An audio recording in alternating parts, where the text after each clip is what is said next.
Donc, on va commencer par les intros. Est-ce que tu veux bien te présenter, Théo? Plaisir, écoute. Donc, je m'appelle Théo, j'ai 24 ans et j'ai monté du coup, une boîte qui s'appelle Kodak, qui fait de l'acquisition Facebook et Instagram principalement, pour des marques e-commerce. Et on a un peu la spécificité d'avoir intégré la créa dedans. Donc, on fait à la fois la gestion des campagnes et la production des créas. Et la raison pour laquelle on a réussi à... Ça fait 18 mois qu'on existe, un petit peu plus. Et on a émergé du coup principalement grâce aux stratégies de contenu qui font qu'actuellement on n'a pas besoin de faire de prospection pour avoir genre entre 20 et 25 personnes par semaine qui nous contactent pour bosser avec nous. Et c'est comme Ouais. ça qu'on prévoit de continuer à grossir aussi. Et donc on est 24 dans l'équipe et on bosse avec une centaine de clients à peu près. Génial, génial. Et puis, je pense que vous avez annoncé des chiffres récemment ou vous faites de belles perfs, de bons résultats? Ouais, c'était les chiffres du mois précédent. On est content, mais c'est un petit peu en dessous de le mois dernier de ce qu'on voulait faire. On a fait un peu plus de 150 000 euros de chiffre d'affaires mensuel et on aimerait bien terminer l'année autour de 200 000. Ça serait bien, ça devrait être possible normalement avec ces mois un peu intenses qui arrivent de fin d'année. Génial, super. Très belle perf, donc à 24 ans. N'hésitez pas à mettre également votre âge, tout le monde en commentaire de la discussion pour qu'on voit un peu à qui on s'adresse. Super. Alors du coup, donc très rapidement, moi je vais me présenter également. Je suis Boukhar Saad, je suis partenaire chez Start the Fuck Up. Start the Fuck Up, on est un studio d'innovation qui accompagne les entrepreneurs et les grands groupes sur leur stratégie d'innovation, notamment grâce à un programme que je dirige qui s'appelle le programme Flash, sur lequel on va aider les entrepreneurs à passer de l'idée à leur première vente en 5 semaines, que ce soit en passant par la phase d'exploration du marché, la phase de stratégie conception, la phase de prototypage de la solution, la phase de bêta-test, la phase de vente, etc., etc. Donc voilà un petit peu à 100% en remote ce programme. Et voilà, je pourrais vous en dire un peu plus si vous avez des questions par rapport à ça. Est-ce qu'on commence? Je pense on est une trentaine. On peut commencer, on peut démarrer. Le thème du webinaire aujourd'hui, ça va être la stratégie de contenu. Tu m'arrêtes si je me trompe, Théo. Et donc, du coup, comment réaliser un succès comme le vôtre, comme celui de Kudak, qui donc en 1 an et demi a explosé le marché. C'est super parce que du coup, tu vas parler d'un sujet que tu enseignes aux gens, mais aussi que tu vis toi-même parce que donc, tu utilises tes propres stratégies pour grossir. Euh, Avant ça, j'aimerais remonter un petit peu aux origines. Qu'est-ce qui s'est passé quand tu t'es dit, bon, je vais lancer une agence et que tu t'es dit, ça peut être via la stratégie de contenu que je vais grossir au lieu de faire une stratégie directement d'outbound, une stratégie d'aller chercher des clients. Qu'est-ce qui s'est passé? Parce que j'étais un gros fragile tout timide de 22 ans qui avait très très peur de contacter les gens pour vendre son service. Donc j'ai préféré faire entre guillemets le lâche. À l'époque c'était pour ça. Enfin, moi c'était un peu ce que ça voulait dire. Je me disais ok je peux choper les clients sans avoir à leur envoyer de message, ils vont m'en envoyer. Donc j'ai mis beaucoup d'énergie pour trouver des moyens autres que faire de la prospection et de l'outbound. Donc ça venait un peu de ça. C'est pas forcément l'histoire est pas magnifique, tu vois. C'est pas un storytelling de ouf en mode on a vu que c'était un potentiel de ouf. Non non c'est juste que c'est venu assez naturellement parce qu'on a ouais voilà parce que j'étais jeune et que j'avais pas forcément cette confiance en moi d'aller contacter les gens. Donc on a C'est commencé par super LinkedIn parce que principalement. c'est super parce que je pense qu'il y a pas mal de monde qui peuvent se reconnaître. Tu vois, je pense qu'il y a pas mal de monde qui suivent ce webinaire ou de manière générale qui n'ont pas nécessairement cette fibre de décrocher le téléphone et de faire du cold calling, et de se prendre une centaine de non merci, qui êtes-vous, comment vous me connaissez, comment vous avez eu mon numéro par jour. Même chose par email, quoi. Même sur les stratégies d'email, tu peux recevoir pas mal de réponses un petit peu menaçantes quand tu te lances. Donc, c'est une bonne raison de te lancer dans la stratégie de création de contenu. Par ailleurs, d'ailleurs, aux personnes qui regardent le webinaire, aux personnes qui nous regardent sur YouTube, n'hésitez pas à mettre en commentaire également si vous êtes plutôt dans le B2B et plutôt dans le B2C. Donc, du coup, à ce moment-là, tu te dis, OK, je vais faire une stratégie de contenu. C'est quoi les choses par lesquelles tu commences? Parce que tu es tout novice dans le secteur à ce moment-là. Tu as 22 ans, tu n'as jamais monté de boîte. Comment tu te dis, je vais dresser ma stratégie de contenu et comment tu priorises, comment tu sais par quoi tu commences? Donc, Okay. tu vois, on va d'abord partir sur l'origine et après, on va voir peut-être les itérations que tu as mises en place et les choses que tu ferais différemment. Ouais. Alors les principales barrières qu'on a au démarrage quand on commence une stratégie de contenu, je dis qu'on a parce que je les ai eues et tous les membres de mon équipe l'ont encore actuellement parce que nous c'est une partie de la culture, tout le monde doit participer à la stratégie de contenu mais à titre personnel. avec des partages sur LinkedIn, principalement, c'est ça que ça implique. En gros, il y a deux principales barrières. La première, c'est la barrière de l'inspiration, et la seconde, c'est la barrière de la timidité, en fait. Donc, l'inspiration, c'est je sais pas quoi poster. Et seconde chose, c'est j'ai peur de montrer ma gueule. Alors, peur de montrer ma gueule, comment est-ce que je l'ai résolu? C'est un peu de la même façon que j'ai résolu l'idée de l'inspiration. C'est qu'au démarrage, ce que je voulais faire, moi, ce que je faisais, c'était du relais d'information. C'est qu'il y a de la grosse valeur aux gens qui font de la curation de contenu, c'est-à-dire qu'ils vont se rassembler. Moi, je faisais une veille toutes les semaines de Facebook Ads et je la partageais à tout le monde. Et je faisais à l'époque la petite technique qui marchait bien. Je crois d'ailleurs qu'il marche toujours, parce qu'il est encore pas mal employé. C'est le fameux contenu versus commentaire sur LinkedIn qui permettait de dire ouais, il y a ma petite veille, je la teasais un peu, je dis bah, si tu veux la recevoir en entier, tu me lâches un commentaire. Et du coup, je faisais pas mal de reach au tout début avec 0 abonné grâce à ce truc-là. Donc voilà, c'était principalement, en fait, c'était mêler ce que je faisais dans mon travail et ce que j'allais partager. Donc ce qui est bien, c'est que sur cette curation de contenu, t'es pas obligé de te dévoiler trop. Tu mets pas forcément des parties de ta personnalité. T'as pas besoin d'être trop clivant, de prendre des risques, de partager des techniques personnelles. Donc ça, c'est un super bon moyen de commencer. Et ensuite, ça donne la confiance de passer à l'étape supérieure. Tu peux partager des idées qui sont un petit peu plus originales, mais si c'est Et du jamais coup, vraiment unique, hein, une idée. à ce moment-là, combien de temps tu passes par semaine à faire ta veille? Combien de temps tu passes peut-être à crafter le message que tu vas mettre sur LinkedIn, qui ne devait pas être un message si compliqué. Du coup, si tu essaies d'expliquer juste, écoutez, j'ai du contenu à vous partager, comment faire? Bah, globalement, je faisais un post par semaine. C'était mon post de veille, c'est tout, au tout début. Ce post de veille, là, il me prenait, en fait, au début, je ne savais même pas de quantifier le truc, parce que la veille, j'en faisais tous les jours. À cette époque, j'en faisais vraiment beaucoup, beaucoup, beaucoup, parce que fallait que je me forme sur le sujet. Donc, ouais, te quantifier, je pense que donc j'avais entre une heure et 1 heure et demie par jour de veille. Mais en vrai, si j'avais voulu rationaliser le truc, en disant qu'avec tout compris avec le post et la veille, la rédaction et tout, j'aurais pu m'en sortir pour 2 heures par semaine sans problème. Et Ok, donc, donc la première étape ouais. que tu mets en place, c'est donc aller chercher des clients, enfin aller chercher potentiellement des prospects, augmenter ton reach. Et quoi, du coup, tu récupères des adresses mail peut-être à ce moment-là déjà, ou c'est quoi le principe? Même pas. Moi, le principe, la funnel, il est très simple. C'est, tu me vois sur LinkedIn. J'avais même pas de landing page. C'est, tu vois sur LinkedIn et mon call to action, c'était vraiment un message si tu veux qu'on bosse ensemble. C'était le tout début. Ensuite, bien sûr, on a un peu amélioré cette partie entonnoir de conversion à la fin. On a fait un site internet, tout simplement, ce que je savais pas au début, avec une landing page classique orientée à présenter ta proposition de valeur et surtout, derrière le call to action, c'est réserver un appel de découverte. Et là, c'est lié à un Calendly. Et c'est comme ça qu'on fait d'ailleurs toujours aujourd'hui. Réserver un appel de découverte, ça réserve un Calendly maintenant avec mes sales, c'est plus moi.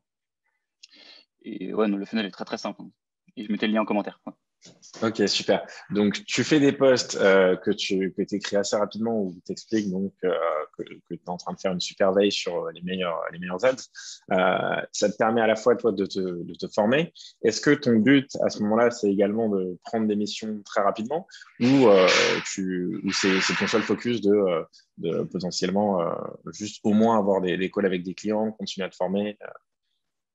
Bah, tu as plusieurs choses. Quand tu lances une boîte, non, nécessairement, tu veux des clients rapidement, mais les premiers clients sont surtout utiles pour itérer sur ta proposition de valeur. Pas tant que même quand tu les signes pas, ils peuvent quand même t'apprendre des choses. Donc le but, ça reste quand même de parler avec un maximum de gens, d'essayer de capter s'ils résonnent avec ton discours au démarrage. Parce que bien sûr, le discours qu'on a actuellement de la performance Facebook Ads par la créa et pour l'e-commerce en particulier, est pas venu directement, même si il est pas sorti dans ce positionnement, il est pas très compliqué. Mais c'est juste que tu as pas mal de variables à régler. Tu vois, ce que tu fais, quelle spécialisation et à qui tu le délivres. Et ça, les calls te le permettent. Moi, l'objectif, c'était, je comptais juste le nombre de personnes que j'arrivais à avoir par semaine qui me réservaient un appel de découverte. Et ça, c'était ma métrique que je cherchais à maximiser. Ok, et combien de temps après ça, est-ce que tu décides de pousser un petit peu plus ta stratégie de contenu, de commencer à la définir et d'avoir ta propre voix sur LinkedIn?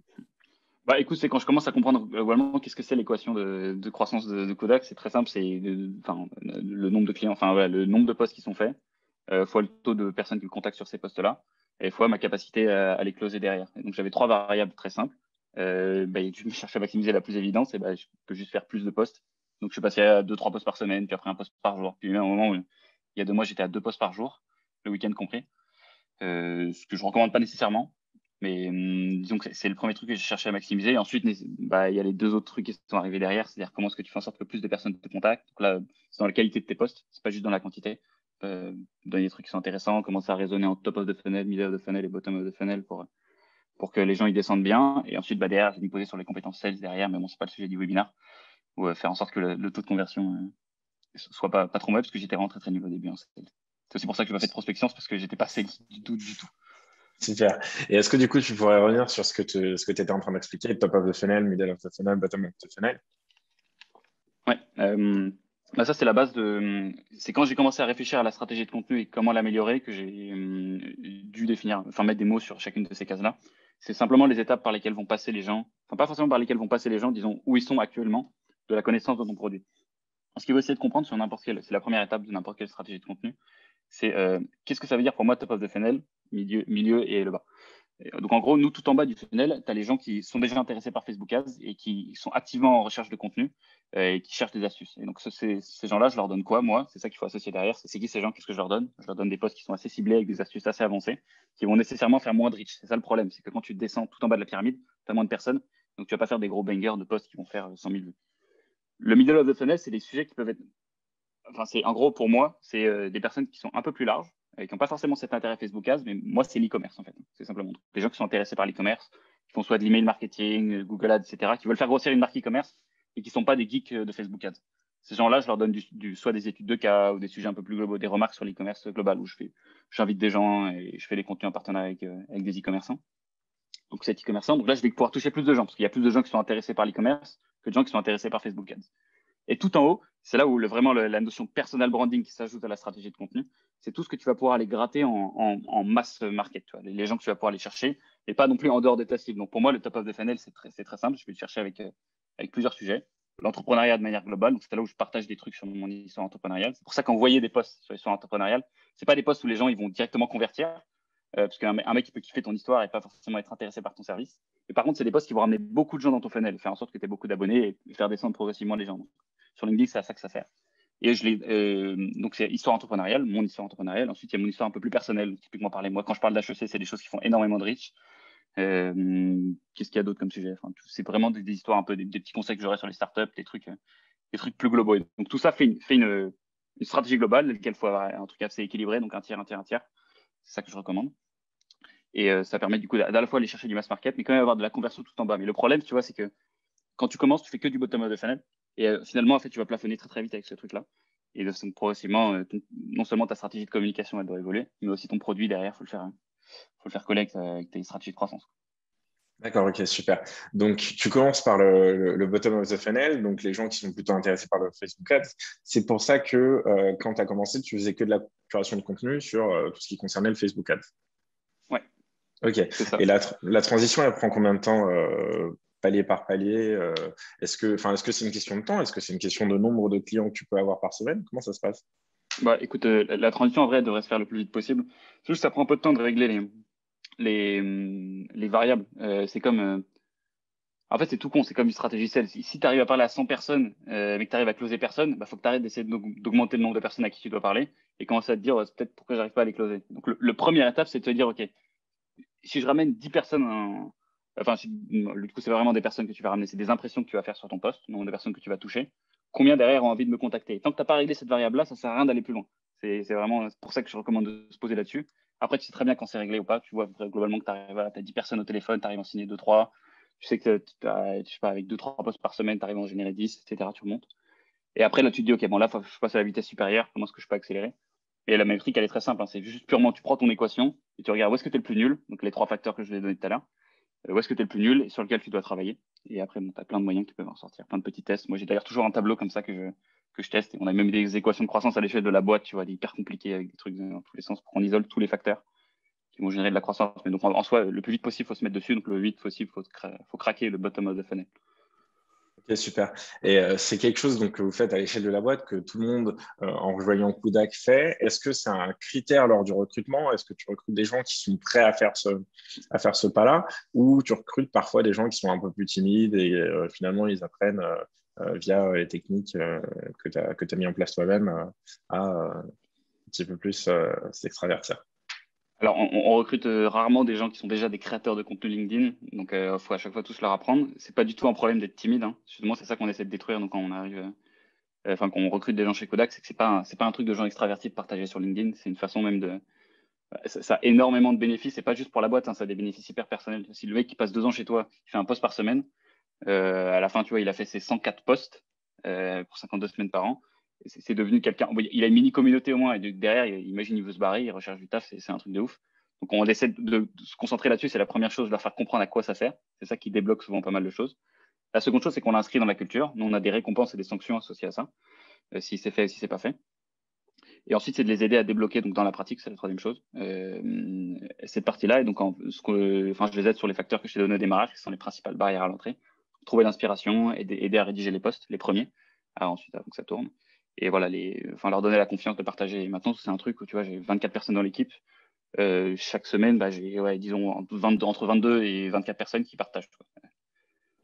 Ok, super. Et quand tu parles de récompenses et de sanctions, tu as des exemples Ouais. Ouais, c'est tout con. Si tu oublies de faire ton post, nous, on a des sanctions qui sont pas trop connes, tu vois, c'est plutôt des trucs un peu symboliques. Notre sanction principale, c'est que tu dois prendre un post d'une personne qui a fait son post la semaine précédente et tu dois écrire un petit paragraphe sur pourquoi est-ce que tu le trouves excellent. Du coup, souvent, c'est assez chiant, les gens n'ont pas envie de le faire, donc ils postent. Et la récompense, c'est qu'à la fin du mois, on fait un petit système où, comme on traque tous les posts, on peut savoir qui a le plus partagé et qui a le moins partagé.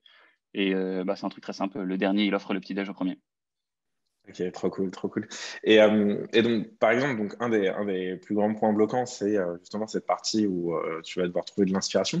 Quand tu prends un sujet comme HEC, surtout un sujet que tu as traité pas mal de fois déjà, comment est-ce que tu te dis, bon, bah, j'ai un truc nouveau à dire à propos de ce sujet, c'est quoi? Tu commences par une page blanche, tu as une liste d'idées, c'est quoi le processus? Alors, ouais, sur le sujet des idées d'abord, de manière générale, le fait de trouver des idées, souvent, j'ai remarqué que ça faisait peur aux gens qui partageaient pas de contenu. Et dès que tu commences à partager du contenu, en fait, les idées, elles viennent très très vite. Il suffit de 2-3 mois que tu te forces à faire du contenu. Ensuite, j'ai aucun problème. Je pourrais écrire 3 posts par jour sur LinkedIn, ça me posera aucun problème.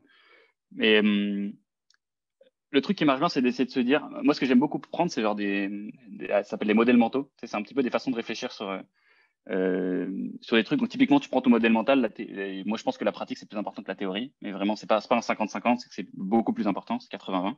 Et après, j'essaie de prendre tous les sujets où je kiffe. Typiquement, même la lecture, tu vois, genre, quand tu vas apprendre une nouvelle skill, et typiquement HEC rentre très bien dans ce poste-là, parce que ce modèle mental pratique-théorie est celui que j'applique quasiment tout le temps. Tous mes postes HEC sont quasiment appliqués là-dessus, sur le fait que qu'est-ce que ça donne, tu vois. En fait, c'est quand même beaucoup de théorie, peu de pratique, et quels sont les trucs qu'on peut déduire de ça. Donc ça, c'est un truc un peu plus avancé, c'est que moi, je fonctionne comme ça parce que j'aime beaucoup lire et les trucs un peu de raisonnement dans ce sens-là. Mais sinon, je vous conseille vraiment de vous inspirer de plein de trucs, hein. Souvent, les contenus, moi, les idées, elles me viennent déjà quand je suis pas en train de chercher du contenu, quand genre, je suis à la salle, quand je suis sur le scooter, un truc comme ça. Donc, je parle à Siri, je lui dis, mets cette note-là et essaye de t'inspirer des trucs que tu vois autour de toi. Une technique qui marche à tous les coups, c'est celle que je donne au démarrage à toutes les personnes qui n'arrivent pas à partager.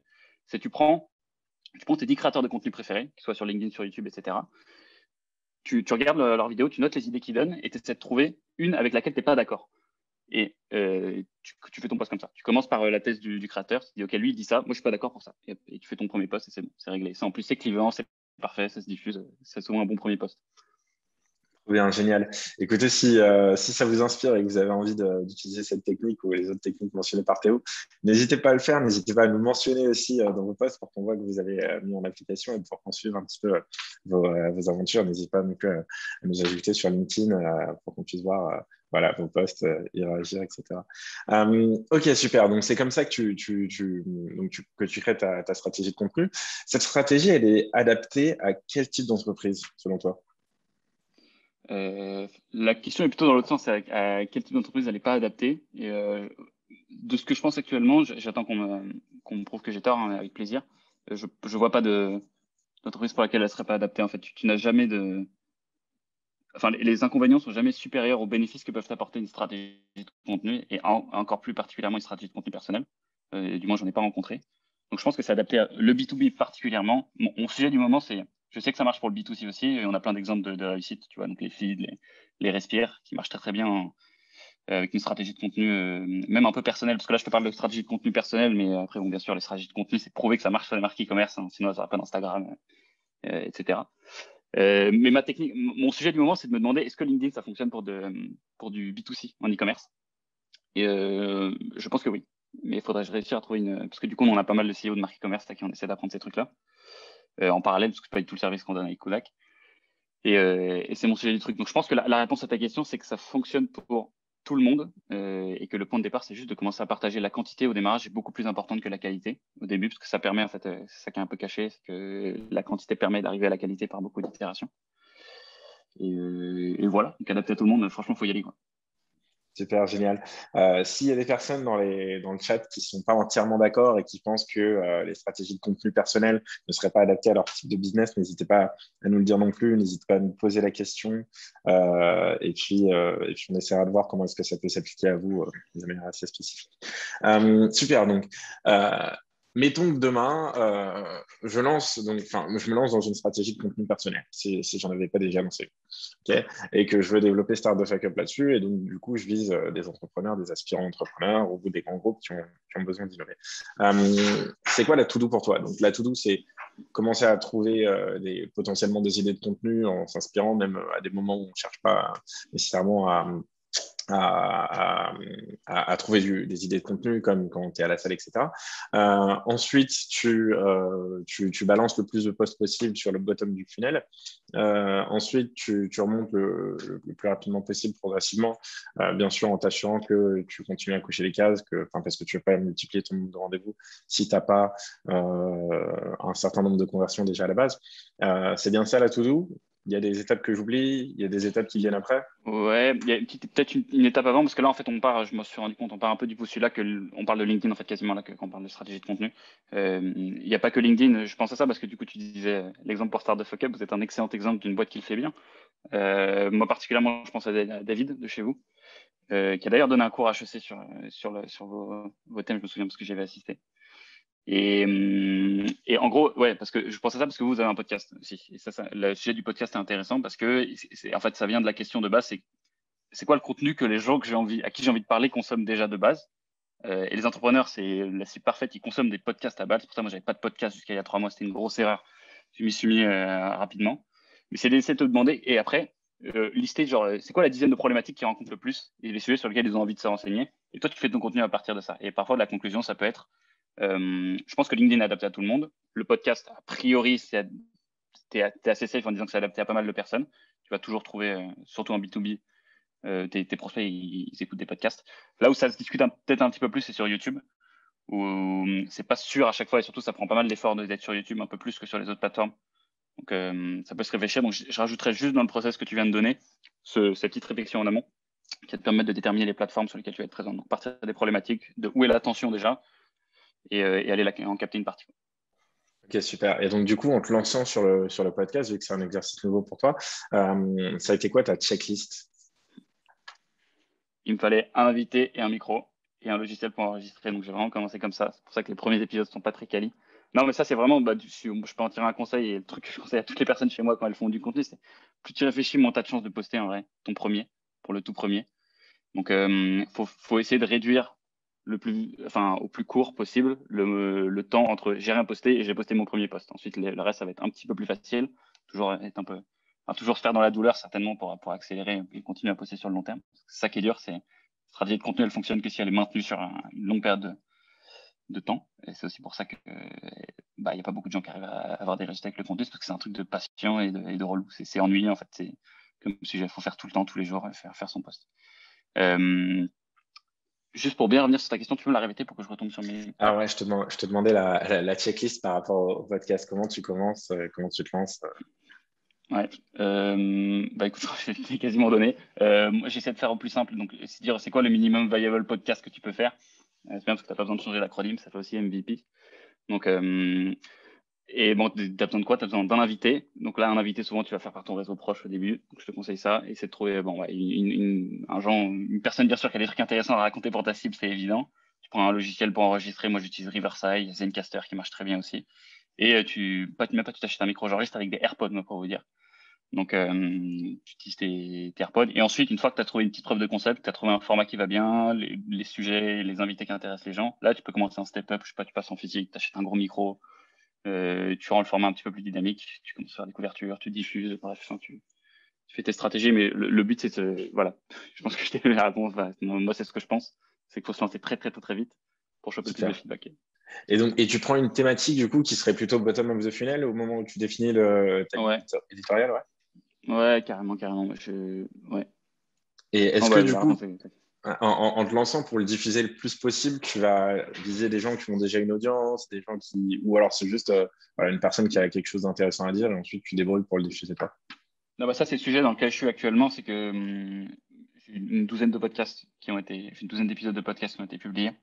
Et bah, tu vois très bien que le facteur numéro un qui définit est-ce qu'un podcast va être écouté ou pas, c'est l'invité, est-ce qu'il est stylé, est-ce que les gens le respectent. Mais c'est pas un nécessaire pour se lancer. C'est important surtout d'avoir un petit peu d'expérience avant de recevoir les gros invités. Sinon, ça va saouler les auditeurs, ça va saouler l'invité.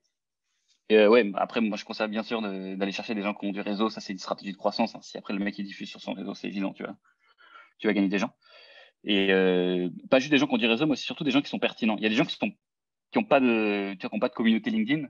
Par contre, ils vont faire des écoutes sur un podcast parce ils ont des trucs hyper intéressants à raconter. Donc, c'est ce deux genres de personnes que je conseille d'aller chercher.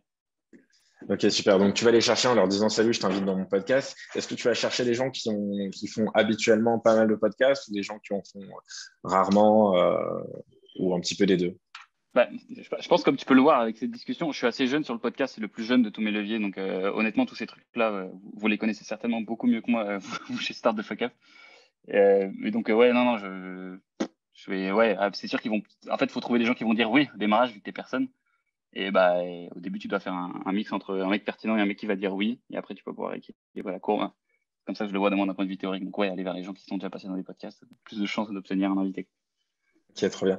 Tu as d'autres, peut-être, enfin, tu as des murs que tu t'es pris par exemple, sur les podcasts. Je sais que quand on veut lancer un podcast et qu'on contacte des gens qui en font pas nécessairement très souvent, on peut parfois tomber sur des gens voilà, qui vont nous ghoster, pas nécessairement parce que ils sont méchants ou quoi, mais parce que ils n'ont pas l'habitude de faire des podcasts, ils n'ont pas nécessairement c'est pas un exercice auquel ils ont envie de se prêter, peut-être pour la pression, parce que ils préfèrent d'autres manières de raconter l'histoire de leur entreprise ou d'aller chercher des clients ou ce genre de choses. D'ailleurs, ça aide quand on sait que la personne qu'on a envie de contacter a peut-être un message à faire passer, je sais pas, le lancement d'une nouvelle offre ou quelque chose comme ça, parce que ça peut être pertinent dans leur stratégie de communication. Mais est-ce que tu as des murs que tu t'es pris ou des erreurs que tu as faites en lançant ce podcast et que tu conseillerais aux autres d'éviter? Ouais, alors moi, j'ai pas eu trop ce problème-là parce que comme j'avais déjà fait du contenu sur LinkedIn, quand j'avais au moins une réponse sur LinkedIn, pas forcément positive, mais les gens m'y répondaient parce qu'ils avaient déjà vu passer un ou deux posts. Euh, des murs que Ça je peut me être suis quoi, par pris. exemple? Ouais. Ça peut être quoi les raisons de refus? Bah, les raisons de refus, il y a celles qui sont déclarées et celles qui sont véritables. Quand le mec dit ah, j'ai pas le temps, je fais pas trop de podcasts, c'est juste que t'as pas présenté ton podcast comme un assez gros avantage pour lui avec un gros upside. Sur de l'AFCO partir, hein, il y a quoi comme avantage pour l'invité. C'est pour ça que c'est cool s'il est en période de promo. Mais le truc embêtant avec les périodes, enfin même les périodes où il a besoin de parler de choses, c'est que ton podcast c'est pas forcément le bon support pour que lui diffuse son message auprès de sa cible. Les gens que vise ton invité sont pas forcément les gens que toi tu vises avec ton podcast. Moi, l'exemple parfait, c'est l'e-commerce. E-commerce, tu vends du B2C. Moi, je t'invite pour parler à des gens qui sont d'autres e-commerçants, pas des gens qui vont acheter ton produit. Des gens, c'est cool parce que tu as besoin de raconter ton histoire et t'écoutes le format parce que t'aimes bien, mais tu vas pas pour une période de promo. Donc, il faut vraiment que tu arrives en mode, moi, je suis là pour écouter un entrepreneur. Ils sont contents de raconter leur histoire et de raconter les trucs qui ont fonctionné. Mais ouais, enfin, tu vois, t'as un peu ce truc-là, mais toujours partir. Le conseil numéro un, je pense, pour obtenir le maximum de oui, c'est si t'as pas bien clarifié quel était l'avantage pour la personne en face de toi, et concret que tu lui précises bien, que tu lui écris, moi, il y a ça, ça, ça et ça, je fais tant d'écoutes par épisode, tu vas pouvoir parler de ça, tu vas être écouté par tel type de personne. Est-ce que ça te chauffe? Bah, tu vas augmenter ton taux de réponse positive. Super. Tu as d'autres écueils à éviter là-dessus? Hum, non, parce que j'ai pas eu trop de problèmes parce que j'en aurai plus tard. Et parce que mon podcast, moi, il est très simple, hein, c'est du rafistolage. Je te dis, hein, je l'enregistre encore dans la façon dont je l'ai décrite, hein, c'est Riverside, AirPod et une personne en face. C'est vraiment genre lancer le plus vite possible. On verra plus tard. Tu commences à rouler ta boule de neige et tu chopes déjà quelques petites écoutes. Et ensuite, on voit. Donc, non, j'ai pas encore de grosses erreurs là-dessus à partager. Ouais. Si on parle d'autres canaux, est-ce que tu as des canaux qui sont assez contre-intuitifs? Tu vois, par exemple, je pense qu'on va beaucoup parler de YouTube. On va y consacrer une bonne partie du webinaire. Avant de parler de YouTube, est-ce que tu as d'autres canaux que tu aimerais utiliser ou que tu as utilisé, des canaux qui ont bien marché, des canaux qui n'ont pas nécessairement bien marché? Euh, En fait, des canaux qu'on a utilisés, il n'y en a pas tant que ça. T'en as cinq, c'est les cinq qui tournent actuellement. Tu as du coup LinkedIn, YouTube, on en parlera plus tard. Podcast, qui est le troisième, et Instagram et TikTok, qui sont les deux autres. Je pense qu'on peut parler du coup d'Instagram et de TikTok, particulièrement TikTok, qui est mon petit préféré. Euh, TikTok, c'est assez génial parce que c'est le LinkedIn du B2C en termes de reach. C'est-à-dire que tu peux avoir aucun abonné et toucher plein de gens. Et ce canal-là est très utile pour moi parce qu'en fait, il a plusieurs usages sympathiques. C'est qu'il te permet, première chose, de toucher beaucoup, beaucoup, beaucoup de monde pour que dalle. C'est-à-dire que tu fais une vidéo faite très, très vite, donc le rapport temps passé, personnes touchées, et surtout le nombre d'abonnés que tu avais déjà. Tu n'as pas besoin d'avoir des abonnés pour toucher des gens. Et dingo. Et ça te permet. Par contre, le problème, c'est que ça n'a pas de pouvoir de conversion encore TikTok. Les gens passent rarement à l'action après avoir vu une vidéo de 10 secondes de toi. Mais par contre, c'est un super pouvoir de redirection. C'est que tu vois, quand tu commences à publier sur TikTok, tu as énormément de gens qui arrivent sur Instagram, sur YouTube. Et donc, si tu as un funnel qui est bien fait, tu vois, c'est le minimum, c'est au moins d'avoir un Instagram avec un truc un peu business.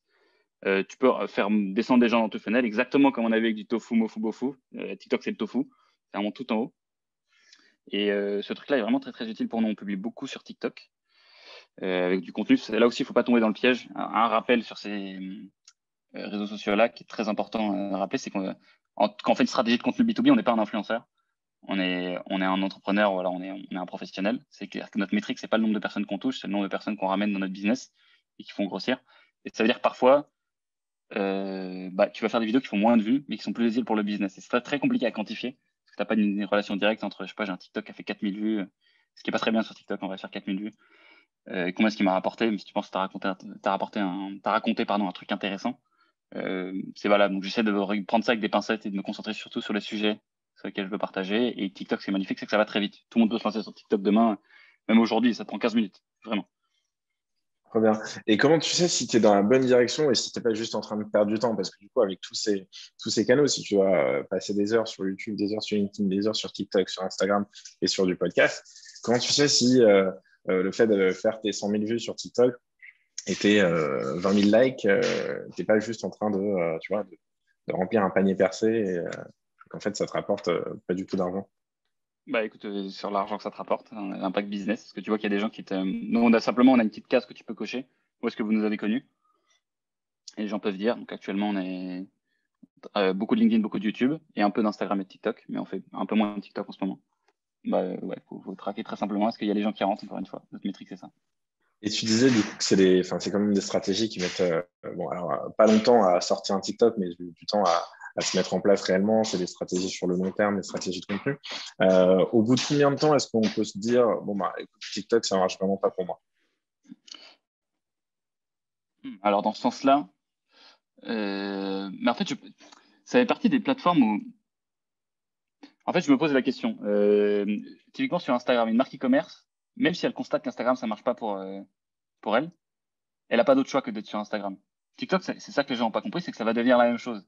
Ça va devenir absolument la même chose. Et en fait, dans 2 ans, on discutera, on pensera à ces moments où on a hésité à se lancer sur TikTok comme des moments et pourquoi est-ce qu'on discutait de ce truc? Ça a une telle croissance, je comprends pas comment dire. C'est pas encore plus assis. Les gens sont en mode ah, c'est encore pour les enfants, c'est des challenges de danse. Alors, ces gens, ils ont jamais ouvert TikTok. C'est plus du tout ça, TikTok maintenant. C'est un contenu qui est très spécifique. Et plus tu le juges et plus tu refuses d'y aller, plus tes concurrents ils vont y aller, ils vont te prendre toute l'attention. Donc sur ce truc-là, je pense que tu n'as aucune occurrence où tu vas pas, tu dois abandonner TikTok, c'est juste que tu n'as pas trouvé ton créneau. Donc je recommanderais à personne d'abandonner TikTok, juste teste autre chose. Normalement, tu vois, allez, je prends large, je vais prendre 20 vidéos. En 20 vidéos, tu as trouvé ton angle, hein, c'est sûr. Ok. Et c'est quoi les types d'angles que tu as pu voir pour des marques qui ont fait des choses originales sur TikTok? Je sais qu'il y a pas mal de marques qui vont reposter du contenu généré par les utilisateurs. Ça, c'est quelque chose d'assez simple. Ouais. Quelle stratégie tu as pu voir se mettre en place et Ouais. qui était assez intéressante? Bah, le meilleur outil, c'est le benchmark. Il faut vraiment, au début, quand tu vas pas comprendre le contenu, je me rappelle très bien, ma première semaine sur TikTok, j'ai fait que regarder les contenus des autres entrepreneurs, etc. Parce que c'est pas forcément un créneau sur lequel il y avait beaucoup de gens à l'époque. Donc là, les trucs, ils fonctionnent bien. Tu as plusieurs choses. Tu as du contenu divertissant. Donc ça, c'est vraiment, tu es là pour faire l'entertainer. Donc apprendre des trucs. Non, pas apprendre des trucs justement, mais vraiment divertir avec des formats marrants, donc des challenges, des trucs comme ça où t'as pas forcément beaucoup grosse valeur à ajouter. C'est la première chose. Bon, ça, c'est cool, ça fait du Tu aurais un reach, mais exemple? T'aurais un exemple pour une marque? Si toi, demain, tu dois faire un truc divertissant, ça va être quoi? Ça va être, tu vas pas faire une petite danse, si? non, non, non, c'est ça. C'est challenge ne veut pas dire danse en fait. Nécessairement. T'as plein de challenges qui sont pas des.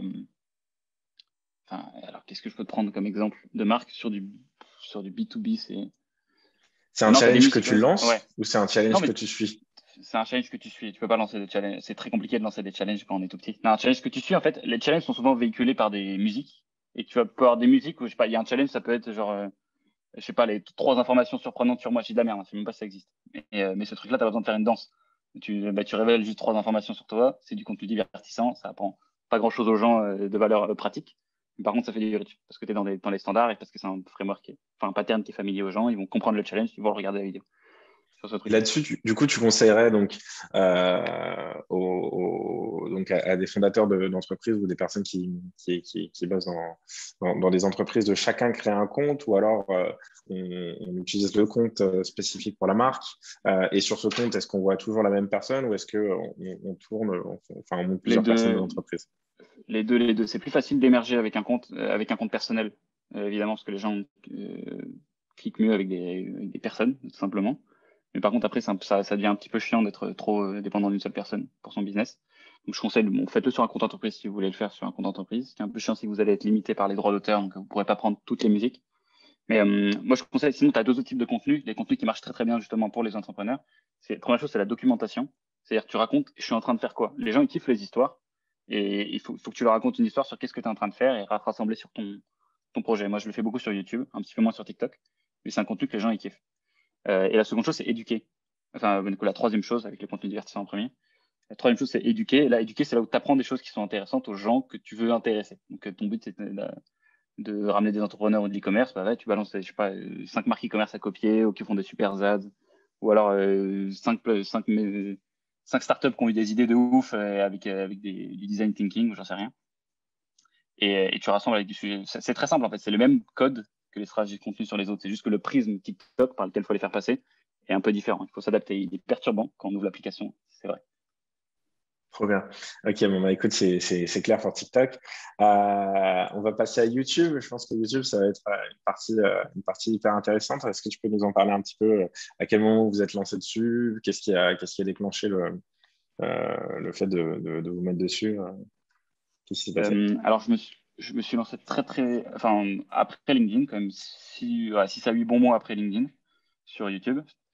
Et en fait, l'objectif pour moi, c'était de documenter.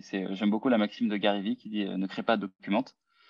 J'ai vraiment essayé de faire ça. C'est pour ça que, bon, la première vidéo, c'est où je me présente rapidement. C'est un truc sur HEC qui a fait pas mal de vues. Et la seconde, c'est où je fais mon format. Moi, je fais un format qui s'appelle Road to 1 Million, où je racontais comment est-ce que je voulais amener mon entreprise à l'époque à 1 million d'euros de chiffre d'affaires. Que Et tu as réussi à faire du coup? ouais, du coup, on a une seconde série maintenant, c'est Road to 10 Million. On va arriver à 10. Euh, mais ouais, en gros, du coup, ce qu'il faut bien comprendre, c'est que je vais reprendre ce que je disais avant, c'est qu'on n'est pas des influenceurs, on est des entrepreneurs. Ça veut dire que nous, on n'est pas là pour briller sur YouTube par la qualité des montages, euh, les effets de ouf. Les gens, ils sont là pour consommer de l'information qu'on a à leur proposer. Et c'est bien parce que c'est la façon la plus rentable d'un point de vue temps investi et résultat obtenu pour nous, les entrepreneurs, j'entends, et les gens et les pros, de rentabiliser ce canal qui est YouTube. Ça veut dire que en gros, il faut que tu fasses en sorte que YouTube soit juste un prolongement de ce que tu es déjà en train de faire dans ta vie de tous les jours. Moi, je bosse sur ma boîte tous les jours, évidemment, comme n'importe quelle personne. Et j'ai envie du coup, j'ai pas envie de me forcer je me pose, je dois écrire une vidéo YouTube, je dois penser les plans, etc. Non, je raconte ce que j'ai fait dans ma semaine. J'apprends comment est-ce que je présente une information de façon intéressante, avec storytelling, situation initiale, quête de fin, rebondissement, tu vois, genre, enfin bref, des trucs que tu apprends très très vite sur du storytelling. Et ensuite, je me base sur ça. Et tu fais une vidéo. Déjà, une vidéo par semaine, t'es bien. En vrai, tu peux commencer avec une par mois.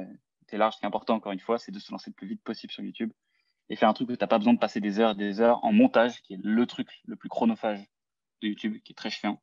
Donc moi, maintenant, je le délègue. Mais bah, ouais, fais des trucs qui nécessitent le moins de montage possible. Et t'as plein d'exemples de chaînes qui le font très bien, qui font plein de vues, juste parce qu'ils partagent des informations intéressantes. C'est ça sur lequel il faut jouer. Faut pas aller sur le terrain des influenceurs, ils vont te fracasser. C'est leur travail de faire du contenu. Et t'as des exemples justement de chaînes comme ça qui marchent très bien sans faire nécessairement Ouais, énormément de montage? la meilleure, c'est Alex Hormozy. Je crois qu'il se filme avec, ça s'écrit A-L-E, bon, Alex, et Hormozy, H-O-R-M-O-Z-I. Pourquoi est-ce que c'est fort ce qu'il fait? C'est parce qu'il se filme, je crois que c'est avec une webcam, c'est un truc vraiment alors, immonde. Et il a un vieux tableau, même pas un tableau, c'est un truc digital où, tu sais, où il écrit des trucs avec sa souris, c'est immonde. Et il raconte des informations intéressantes. Juste qu'il a il a une street cred de ouf, parce qu'il fait beaucoup d'argent avec son entreprise. Mais encore, ça confirme le fait que si tu as des trucs intéressants à raconter, peu importe comment tu les racontes, les gens vont t'écouter. Tu peux trouver des optimisations. Mais ce qui est le plus important, c'est de les raconter. Et après, il faut qu'il sera sur le format. Et donc, ce mec-là, pour moi, c'est une bonne référence de si tu as peu d'argent à investir, tu veux te lancer. Ce mec-là, il est bien. Je me suis mute. Ok, trop bien. Et en termes de format, par exemple, tu as des choses à recommander. Je suppose que du coup, si le but c'est de le faire assez rapidement et de ne pas avoir des montages qui durent trop longtemps, le but c'est de faire des choses hyper courtes. Qu'est-ce que tu en penses? Non, il y a vraiment pas de règle générale. C'est un truc que j'ai appris, c'est que c'est pas le contenu court, le contenu moyen, le contenu long qui fonctionne, mais il n'y a pas de règle. Pour avoir mes 2 vidéos les plus vues, il y en a une qui fait 10 minutes et l'autre qui fait 1h50. C'est juste un truc où je fais un webinaire à l'ESSEC sur Facebook Ads. En gros, faut juste différencier des trucs. Moi, ce que je conseille, c'est d'avoir un format où tu documentes, moi qui est mon How to 10 millions maintenant, et un format où tu apprends des trucs aux gens. Moi, ce que je faisais, je faisais de la curation de contenu aussi sur YouTube. Je faisais un truc qui s'appelait Journal des ads, au démarrage, que j'ai arrêté de faire depuis, mais qui va revenir sur la chaîne Kudak cette fois-ci, et plus sur la chaîne Théo Lyon, où là, tu fais exactement ce que tu fais sur LinkedIn, comme ça tu rentabilises aussi les efforts que tu as fait sur LinkedIn. C'est d'ailleurs une excellente technique, c'est encore Gary Vee qui l'apprend, c'est la division et la segmentation des contenus. C'est-à-dire quand tu as une idée, il faut qu'elle parte sur tous les réseaux sociaux d'une façon ou d'une autre pour la rentabiliser au max. Tu as une idée, tu t'es cassé la tête, tu as écrit un truc, faut que ça fasse un carrousel sur Instagram, un post-texte sur LinkedIn, un sondage sur LinkedIn, j'en sais rien, une vidéo YouTube où tu vas parler du truc. T'en parles aussi dans ton format de documentation. Il faut vraiment rentabiliser de ouf. Ça, c'est le meilleur conseil que je peux donner. Parce que nous, la variable qu'on cherche à maximiser, c'est le temps qu'on passe sur ce contenu parce qu'on a du travail à côté. On veut délivrer notre service. Et donc, ça, c'est une bonne façon de maximiser son travail. En gros, demain, si je te dis tu passes 3 heures de plus, tu as 3 fois plus de résultats, moi, ça m'intéresse pas en tant qu'entrepreneur parce que je n'aurais pas ce temps-là à louer. Okay. Et du coup, donc, tu as deux chaînes aujourd'hui. Tu as une chaîne Théolion, tu as une chaîne Kudak, c'est ça? Comment tu Ouais, décides elle est toute neuve. Elle est toute neuve, la chaîne Kodak. En fait, on a commencé. La stratégie personnelle, c'est un cheat code. Ça permet d'aller plus vite au démarrage. Mais après, ça a son lot d'inconvénients qui fait que tu es dépendant d'une gueule. Et si demain je disparais ou j'arrête de faire des vidéos, il y a moins de business qui rentre. Ce qui est moins le cas aujourd'hui, beaucoup moins, parce qu'on a compris le truc il y a quand même quelques temps. C'est pour ça qu'il y a la chaîne YouTube Kudak qui a été créée, qui permet plus juste à moi de m'exprimer et d'utiliser toute l'attention que j'ai générée sur ma chaîne personnelle pour rediriger le trafic vers cette chaîne Kudak. Et je fais participer toute mon équipe et je génère de l'attention sur la boîte et puis sur ma gueule. et comment du coup comment t'expliques que tu démarres plus rapidement au début? Enfin, parce que tu aurais pu commencer avec une chaîne Kudak, mais où il n'y aurait que toi. Ouais, ça aurait été différent. Je pense que moi, ce qui est intéressant avec les stratégies personnelles, c'est que si tu as t'es pas obligé d'être trop corpo en fait. Tu peux raconter des trucs sur toi. Moi, si j'arrive, je raconte ma vie sur la chaîne Kodak, c'est un peu chelou. C'est bizarre. En fait, ça me donne un luxe sur ma chaîne personnelle, c'est de faire des vidéos qui n'ont rien à voir, mais qui disent des choses sur moi et qui font que les gens vont développer un rapport. Et ce rapport-là, une fois qu'il est développé, boum, je le balance sur Kodak. C'est beaucoup plus facile, tu vois. Genre, en fait, le défi du branding et du marketing de manière générale, c'est d'accoler des qualités sur une marque, sur une entité, une personne morale. C'est super dur parce que c'est très compliqué de s'identifier avec une marque. Quand tu es une personne, c'est beaucoup plus facile. Genre, les mecs qui voient très bien, je sais pas, tu parles vite, tu as une gueule d'enfant, tu vois, c'est des trucs avec lesquels il peut relate, ce truc-là, tu vois, il peut comprendre tes faiblesses, il comprend là où tu es fort. Ce truc-là, faut l'utiliser. Et ensuite, tu rediriges l'attention vers ta page d'entreprise. Ok, trop bien. À quel moment tu trouves ça pertinent de faire le switch? Ah, c'est une bonne question. Je sais pas. Je pense qu'on l'a fait un petit peu tard. Quand tu as le temps déjà. Première chose, quand tu as des gens que tu peux embaucher, enfin embaucher, utiliser, disons, dont tu peux utiliser une partie du temps pour le faire. Donc ça veut dire que tu as assez fonctionné avec ta première stratégie de contenu personnel pour avoir ce luxe-là, qu'on a commencé il y a Ok. quelques mois. Ok. Et pareil pour la partie où tu délègues le montage, tu passes par quoi? Tu passes par des freelances ou c'est des personnes internes à l'entreprise? Alors maintenant, moi j'ai une équipe contenu dans laquelle il y a 4 personnes et pour accélérer, justement, pousser un petit peu plus loin le contenu qu'on a. Mais sinon, tu peux passer par des freelances, tu vas sur 5 euros, ça va extrêmement vite.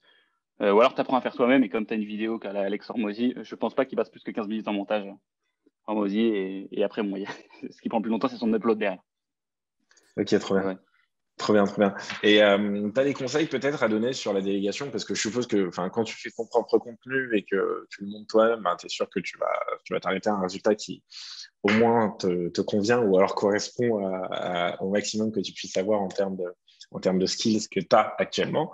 Quand tu le délègues à une autre personne, tu peux très bien te retrouver avec un résultat qui aura pris 3 heures et que ça ne correspond pas du tout à la direction que tu avais envie de donner, quoi. Ils peuvent couper Ouais. des informations que tu jugeais importantes. Comment ça se passe? Est-ce que tu leur donnes la liste des informations qui sont importantes?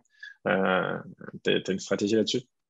Ouais, moi, je le fais souvent pendant le tournage, en fait. J'explique, moi, là, écoute, quand j'ai les idées, je parle de 3 idées, ok, faudra les organiser dans cet ordre-là, mettre les trucs. Mais moi, en fait, comme, je sais pas, les rushs sont assez chronologiques, donc finalement, c'est compliqué de passer. Il n'y a pas beaucoup de choses à couper au montage en termes d'information, beaucoup de bugs, mais en termes d'information, c'est assez simple à déléguer là-dessus. Suivant sur la partie YouTube. Après, sur la partie contenu écrit plus, là, je sais pas, j'ai jamais délégué mon contenu écrit. J'ai fait une fois avec un gars qui est connu sur LinkedIn qui s'appelle Thibault Louis. On a écrit des posts ensemble. Et ce qui marchait bien, c'était d'essayer de donner les idées, la trame. Tu vois, genre, t'as donc introduction, vite fait le raisonnement et surtout la punchline de fin. Enfin, en gros, c'est quoi la conclusion? Et après, derrière, il fait toute la rédaction, qui est un truc qui prend quand même pas mal de temps. Donc, ce qui est surtout important, en fait, c'est pour ça que moi, je préfère internaliser plutôt que de faire appel à des gens à l'extérieur. C'est que j'ai envie de comprendre, qu'ils comprennent pas juste, qu'ils essaient pas de se fier à mes goûts, mais plutôt à par quoi mes goûts sont conditionnés. Moi, ce qui m'intéresse, c'est un contenu qui fonctionne sur YouTube avec le sens qu'on lui donne. C'est très important d'avoir vos métriques précises sur ce qui fonctionne parce qu'on n'est pas des influenceurs. Donc, il faut avoir, moi, sur YouTube, par exemple, je traque les spectateurs uniques. C'est pas du tout les vues. Je veux juste avoir plus de spectateurs uniques chaque mois que le mois précédent, 15% exactement. Et donc, moi, je donne cette métrique-là à mon monteur. Je veux, OK, quartier libre. Tu peux monter comme tu veux les vidéos. Par contre, il faut être dans les clous des objectifs. Et tant que tu es dans les clous des objectifs, c'est toi qui as raison. Et je l'autonomise comme ça. Ok, très bien, très bien. Et alors, donc là, mettons que, si je prends un exemple concret, mettons que je sois, je bosse dans une entreprise, que ce soit en salarié ou en dirigeant de l'entreprise. Mon but, c'est de faire le plus de ventes B2B possible. Et aujourd'hui, j'en fais, mettons, 100 par mois, ok? Et je décide de me lancer sur une stratégie de création de contenu pour commencer à faire un peu plus de ventes. On va partir du principe que c'est une petite entreprise parce que si c'est une grande entreprise, les choses sont assez segmentées. Hein. C'est pas celui qui fait les ventes qui va faire également le contenu. Et qu'en fait, le fait de créer ce contenu, bon, bah, ça me prend, disons, 10%, 20% de mon temps. Forcément, le nombre de ventes que je faisais jusqu'ici va se réduire. Jusqu'à quel moment, alors est-ce que déjà tu considères que c'est vrai et jusqu'à quel moment est-ce qu'on peut considérer que c'est acceptable de perdre des ventes avant de commencer à profiter des bénéfices de ta stratégie un petit peu plus long terme? Ok. En fait, le dilemme, il est assez simple. Tu as deux variables dans l'équation. C'est ma prospection, mon outbound, et le temps que je passe à closer des ventes et le temps que je passe à faire du contenu. J'ai vu un graphique qui a été publié, je crois, c'est par Marketing Mania, dans une de ses newsletters, qui expliquait qu'en fait, quand tu commences un business, c'est très bien d'être très très lourd en prospection, mais à partir d'un certain moment, c'est ta marque qui doit prendre le relais. C'est pour ça que les gros cabinets de conseil, je prends ces exemples-là parce que moi je fais de l'agence, ils vont pas faire de la prospection, c'est-à-dire les gens leur tombent dans les mains. Et bon après c'est pas pour autant qu'il n'y a pas un process de vente derrière, mais c'est par référal, c'est des trucs comme ça où en fait ta marque prend le dessus et c'est beaucoup plus efficace que ta prospection. Donc en fait ce qu'il dit c'est que ta prospection elle doit monter, tu dois avoir une proportion au démarrage très lourde en prospection, faible en contenu, et progressivement les courbes elles vont s'inverser comme ça. Donc, ce que je conseille c'est de passer au démarrage, c'est un travail de fond, c'est comme économiser de l'argent. C'est-à-dire chaque mois, tu vas passer 5-10% de ton temps, et plus ça devient héroïste, plus tu vas passer de temps dessus. Et donc au début, il faut juste se faire un petit moment dans la semaine. Je prends une matinée par jour, par semaine, où je fais un petit peu de contenu. Et sur le long terme, ça va vraiment faire une différence de ouf parce que ce qui est le Graal du contenu et le truc le plus incroyable, c'est que ça crée une barrière à l'entrée. Ce que la prospection fait moins. Ou quand tu as créé de la marque, ta marque c'est un actif. Quand tu revends une boîte, la marque, c'est une ligne comptable. Euh, et donc ce truc-là, c'est un truc que si tu ne fais pas des investissements de marque, donc le contenu est l'investissement par excellence quand tu fais de la marque, tu as bien sûr plein de choses, la pub, la communication, etc. C'est juste une façon gratuite de le faire. Et bah à la fin, tu crées un actif de ouf et avec des barrières à l'entrée de malade. Ce qui fait que nous, ça fait 2 ans qu'on charbonne comme ça, et vous aussi, tu vois, avec Start the Fuck Up, et à la fin, tu arrives à créer une marque, les gens ils te connaissent et ils comprennent 2-3 valeurs que tu as voulu mettre en avant. Ben, archi intéressant. Est-ce que tu as d'autres conseils peut-être à donner, des sujets qu'on n'a pas encore abordés à propos de stratégie de création de contenu, peut-être des canaux que tu as utilisés, je ne sais pas, Snapchat ou des choses comme ça. T'as Non, des... le gros échec récent, c'est Clubhouse, où c'était sur le papier le canal par excellence, prolongement de LinkedIn en audio, du live, un truc qui n'existait pas. où les gens, il y avait une grosse hype dessus. J'ai pas réussi à prendre le virage de Clubhouse. Je pense que Clubhouse non plus a pas réussi à prendre le virage post-hype. Je sais qu'il y a des gens pour qui ça fonctionne très bien encore sur Clubhouse. Typiquement, genre Caroline Mignot, je la vois dire que ça fonctionne de ouf. Je sais pas si vous connaissez Caroline Mignot, qui est beaucoup sur LinkedIn, mais je la vois dire que ça Les fonctionne de ouf, donc stars. j'ai envie de la croire. Mais j'ai pas réussi à prendre ce virage-là. Mais je pense qu'il y a quelque chose à faire sur Clubhouse aussi, parce que ce lien-là, tu as un mix avec du live et des gens, tu as beaucoup de B2B, beaucoup d'entrepreneurs qui sont là pour choper de l'information. Il y a un truc à faire. J'ai juste pas réussi à faire. Trop bien, trop bien. Ok, alors là, j'aimerais bien qu'on prenne peut-être un cas d'usage. Donc, s'il y a des personnes, pareil, en commentaire, qui ont peut-être envie de parler de leur boîte et qui ont envie de se lancer sur une stratégie de contenu, si on peut définir ensemble une stratégie de contenu, sur quoi vous devrez vous lancer, sur combien de temps vous devrez passer sur tel type de canal. N'hésitez pas, ne soyez pas timide, sinon on va devoir improviser complètement là-dessus. Entre-temps, on va broder. Comment ça se passe, Kudak, en ce moment? Ça se passe très bien. Mais si tu veux, je peux t'expliquer un petit peu les stratégies de contenu que j'ai vu fonctionner chez d'autres gens comme moi, hein. Avec plaisir. Euh, je peux vous donner les gens que je regarde, parce que je fais beaucoup de veille, du coup, nécessairement sur les stratégies de contenu des autres entrepreneurs. Sur chacun des canaux, je peux vous donner les références que je regarde beaucoup, à commencer par LinkedIn. LinkedIn, les gens qui sont forts, le plus fort actuellement, je pense en France, c'est Thibault Louis, qui est vraiment incroyable dans la façon dont il a tourné son discours. Je l'ai redécouvert en fait il y a pas longtemps, je crois que c'était original, mais faut aller regarder, je crois que c'est Jack Butcher. Bon bref, non, je sais plus si c'est exactement lui, mais bref, bon, il a juste copié un angle américain qui marche très bien en France, qu'il a réadapté. Il a d'ailleurs aucune honte à la copie, hein, vraiment, sur la stratégie de contenu, du moment que soit vous créditez, soit que vous recopiez, enfin pardon, vous adaptez le contenu, il n'y a aucun problème. Donc elle a regardé beaucoup les Américains aussi. Donc Thibault Louis très fort. J'aime beaucoup Benoît Dubos aussi, qui a une stratégie un peu différente. Lui, c'est un bon bourrin. Il publie beaucoup, beaucoup, beaucoup. Mais Thibault Louis d'ailleurs aussi. Et ça marche très bien pour son business aussi derrière. Donc ça, c'est trop cool. C'est Donc quoi la sur LinkedIn, différence entre les deux?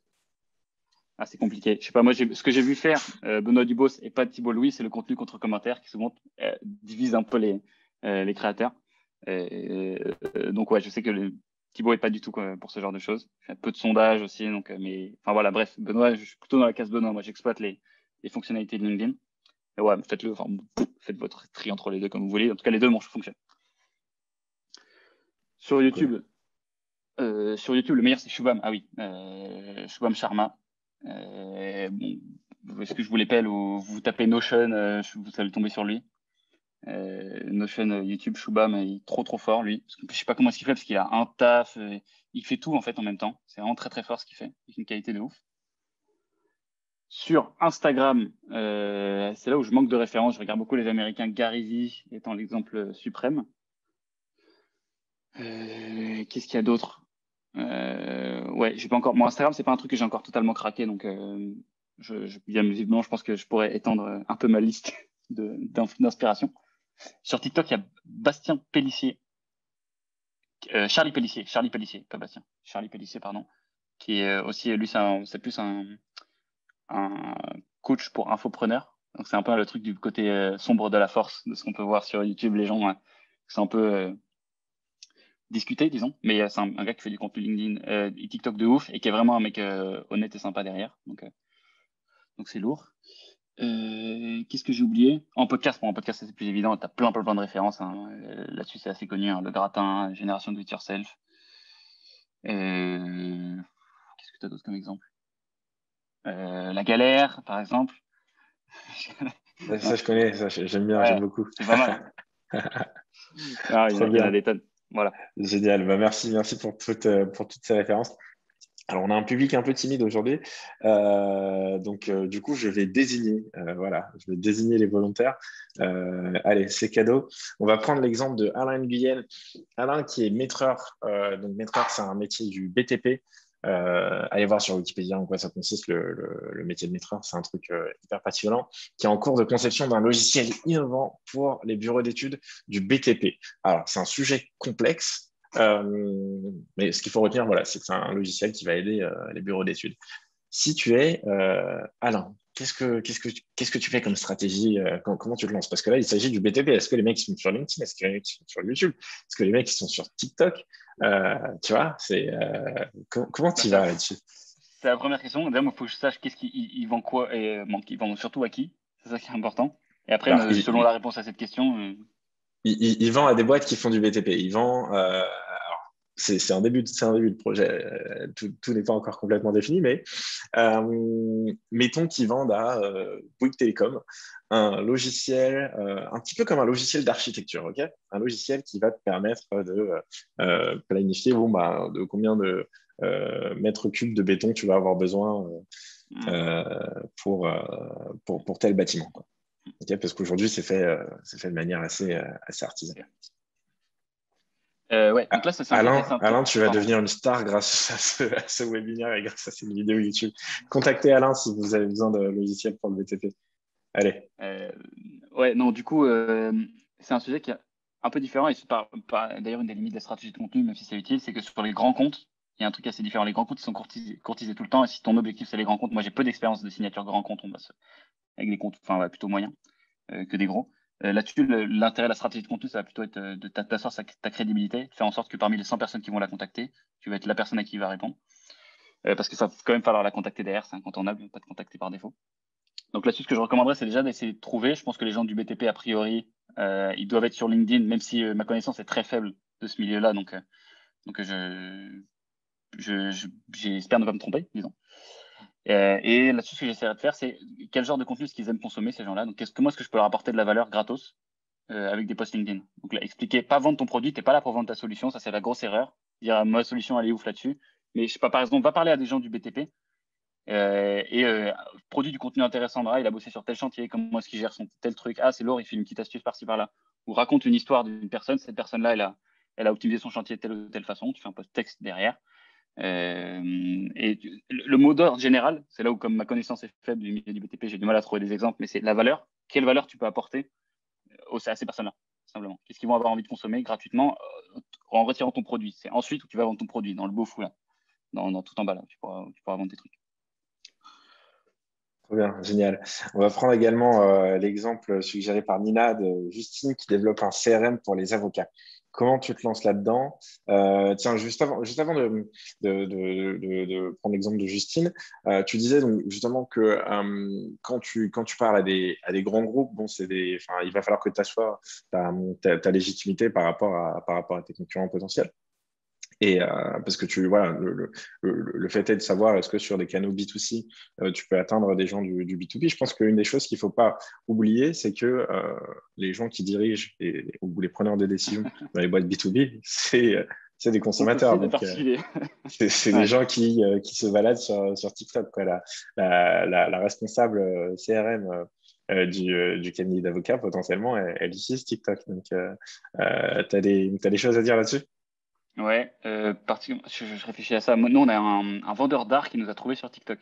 Donc, c'est vraiment ces trucs-là. T'as deux façons de le faire. Soit tu le chopes dans son environnement B2B, et donc là, il faut que tu ailles aux événements où il est présent. Souvent, je connais pas trop ces métiers, tu sais, un peu tout ce qui est dans le légal. Est-ce que c'est des gens à l'ancienne ou est-ce qu'ils sont quand même sur LinkedIn? S'ils sont sur LinkedIn, bah, bien sûr, tu fais exactement la même stratégie que ce que je viens de te dire. Sinon, bah, Ouais, c'est plutôt des gens à l'ancienne. Ok. Bon, bah écoute, ça, c'est des gens qui te trouveront peut-être du coup plus avec le SEO ou des trucs comme ça. Donc, d'ailleurs, un des autres pans de la stratégie de contenu dont on n'a pas parlé, mais qui est un peu différent, que nous, on exploite très peu, donc j'aurais peu de choses à apprendre là-dessus. Et l'autre partie, ça va être, tu vois, essayer d'aller l'attraper dans ses moments personnels. Et donc, en fait, tu peux l'avoir sur TikTok, Instagram, mais c'est pas des gens, bon, si c'est des gens à l'ancienne qui consomment pas du tout ces trucs-là, ça va être compliqué. Mais en fait, le raisonnement, je manque d'informations contextuelles pour te filer des trucs précis exactement, mais ce qui est surtout important, comme avec n'importe quelle idée, c'est de comprendre le principe derrière le truc. Et d'essayer de se dire comment est-ce que moi je peux apporter ma connaissance. Et c'est là où c'est pour ça que les gens les plus pertinents pour apporter des solutions, c'est pas moi, bah, c'est Justine, quand elle aura compris les principes. Et voilà. Et après, trouver comment est-ce que tu peux faire en sorte de rouler ta bosse, et de mettre en place un truc dont on n'a pas parlé d'ailleurs sur le contenu, c'est ce mécanisme des intérêts composés. Où un call, en fait, pour expliquer très simplement le truc, un call de prospection ou une vente va te prendre un temps fixe, va te prendre un temps fixe pour un résultat fixe, que ce soit aujourd'hui ou dans 2 ans.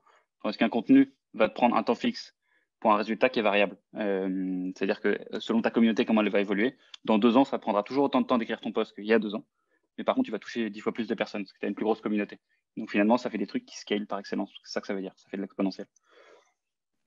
Trop bien, génial.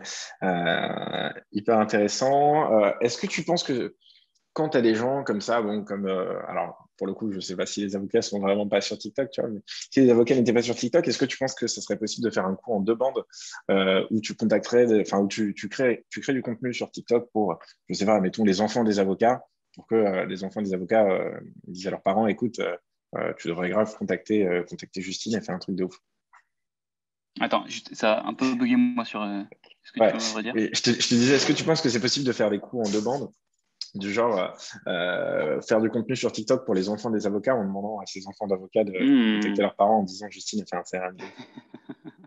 Ah, c'est technique ça. Non, non, honnêtement, non. Je recommanderais jamais cette technique à quelqu'un. Je pense que c'est trop tiré par les cheveux. Tout le monde n'est pas McDonald's, ni Toys R Us. Trop cool.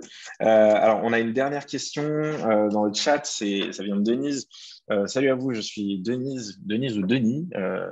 Ma situation, 59 ans, ancien commercial, cadre, meilleur vendeur de nombreuses fois dans de grosses boîtes multinationales. Je suis un jeune geek qui veut transformer mes approches terrain à l'ancienne dans l'acquisition de leads pour vendre de l'accompagnement commercial ou des formations pour le développement perso. Je patine entre tous les logiciels d'acquisition et toutes les méthodes. Merci de ton retour. Alors, ce n'est pas une question, mais je suppose que, Denis, ta question, c'est quel logiciel d'acquisition et quelle méthode mettre en place si tu veux transformer tes approches à l'ancienne. C'est ça? Théo, vas-y, pour la dernière question. Alors, j'imagine que sa question est surtout tournée vers le. Du coup, là, il parle bien d'outbound, si je ne me suis pas trompé. Je pense, ouais. Ouais, donc en outbound, là-dessus, la personne en face de moi est certainement beaucoup plus experte que moi. Mais donc, moi, je recommanderais la classique Lemlist Wallaxy qu'on utilise avec le petit drop contact qui va te permettre de contacter des gens et faire un peu de prospection comme ça. Et sinon, bah, après, moi, je vais revenir sur mes stratégies de contenu, particulièrement si tu vends du commercial ou du dev perso, d'ailleurs. Tu as énormément de gens qui font déjà du contenu là-dessus. T'as des gens très forts sur LinkedIn, par exemple Thomas Rivol, qui est en sales, est fort et fait du bon contenu. Thomas Rivol, du coup, c'est Rivol Ryvol. Tu regardes le contenu qu'il fait, c'est cool. Et qu'est-ce que je peux te donner d'autre? Je sais pas s'il y a plus d'autres personnes qui me viennent en tête. Mais ouais, bien sûr, le contenu, bah, sur YouTube, après, tu vas trouver énormément de personnes. Mais le dev perso, en fait, je manque un peu d'informations aussi sur cette partie-là, sur le dev perso. Qu'est-ce que tu veux? Enfin, attirer des gens, tu vois. Quelle valeur tu peux apporter aux gens qui va leur donner envie de bosser avec toi? Si tu as défini ton service, qu'est-ce que tu apportes aux gens comme dev perso? C'est quoi? C'est un coaching, c'est un accompagnement? Et commencer à essayer d'aller accrocher les gens, tu vois. Bon, le premier exemple qui vient en tête, c'est David Laroche, mais je suis pas sûr que ce soit personnellement une personne à qui tu as envie de ressembler, parce qu'il fait un contenu très spécifique, un peu inspirationnel, mais bon, trouver ton angle, tester plein de choses. Et c'est exactement la même réponse qu'aux personnes d'avant. Mais voilà, bref, c'est à toi de trouver des trucs, quoi. Génial, trop bien. Bah, merci beaucoup. On a répondu à toutes les questions. Merci Théo, c'était ultra intéressant. J'ai grave apprécié de discuter avec toi.